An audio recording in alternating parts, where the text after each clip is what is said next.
جمعې ورځ باندې کوشش کوئ ډیر درود شریف وای، ځکه نبی کریم صلی الله علیه وسلم فرمای فإن صلاتکم معروضة علی،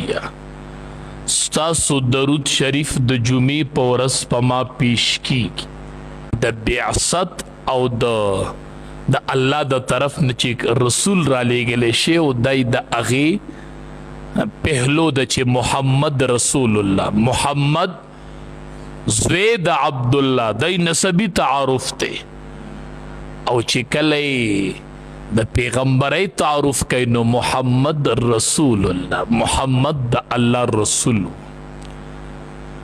نو دی اوله پهلو کې ټولو خلقو منلی و چې محمد زوی د عبدالله امینم دی، صادقم دی، چرچی به خورې وي ښه دا امین دی، دا صادق دی، دی د کونډو سوری دی، دی د یتیمانانو سوری دی.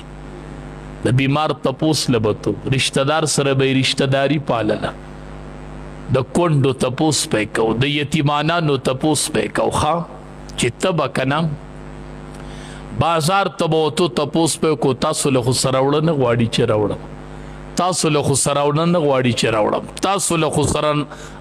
راوړه نه غواړي چې راوړم درله. هر چا نه به یې تپوس تاسو لکه سره وړه غواړي زه بازار ته ځم چې تاسو له راوړم. امین او صادق د ټولې دنیا په اتفاق، خو چې کله بل نسبت ته ووړې چې محمد رسول الله، بس د خلقو ورسره اختلاف پیدا شو. وی دا جنگ خو زمونږ په دې دی امین او صادق دی منو، خو د الله رسول دی نه منو ښه. او بنیادی میشن د نبی کریم صلی الله علیه وسلم دا ښه چې کله صلح حدیبیه کې شرائط ولیکل،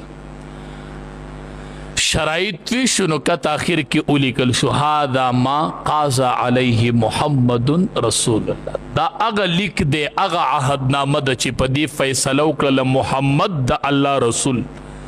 نو چې کله کفارو داسې ولیدل نه وي دا رسول الله ته وران کوي، زمونږ خو جګړه په دې ده که نه، دته مونږ د الله رسول نه وایو،